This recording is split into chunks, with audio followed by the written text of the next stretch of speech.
Homme on Eestisse oodata tormist ilma. Täna lõunapaiku läheneb tormitsükloni kese Šotimaale ning maksimaalseid tuulepuhanguid on mõõdetud selle lähedal 43 meetrit sekundis.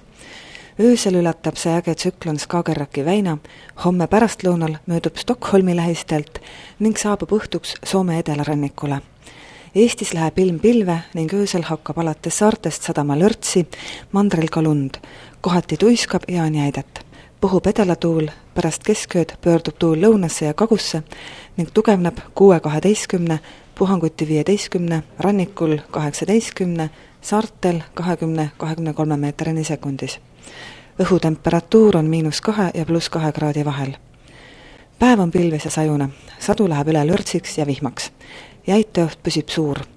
Puhub lõuna- ja edelatuul 8-13, puhanguti 15-22 meetrit sekundis, rannikul ulatuvad puhangud 20-25, saartel 30 meetrini sekundis. Õhutemperatuur tõuseb +1-+5 kraadini. Päeval edelasse pöörduv tuul hakkab taas tõstma meie rannikul veetaset ning Pärnu lahes võib see tõusta ka üle kriitilise piiri, milleks on 160 sentimeetrit üle keskmise. Neljapäeval liigub tormitsüklon üle Soome kirde suunas ning nõrgeneb. Eestis püsib ilm sajune, kuid sajuhoogude vahel esineb ka selgimisi. Saju faasiks on lörts ja vihm. Tuul puhub lõunast edelast, öösel 8-14, puhanguti 18, rannikul 23 meetrit sekundis. Päeval on tuule kiiruseks 5-12, puhanguti 15, Liivi lahe ääres 18 meetrit sekundis. Pärastlõunal tuul nõrgeneb ning õhtul pöördub kagusse. Õhutemperatuur on ööpäeva jooksul 0 ja +4 kraadi vahel.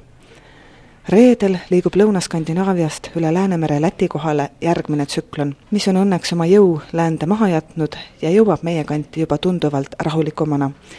Eesti ilm on selle põhjaservas pilves ja sajune.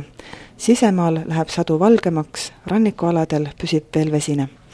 Tuul puhub esialgu idakaarest 3-9, rannikul kuni 12 meetrit sekundis. Päeval pöördub tuul põhjakaarde ja tugevneb saartel hiiliti 16 meetrini sekundis.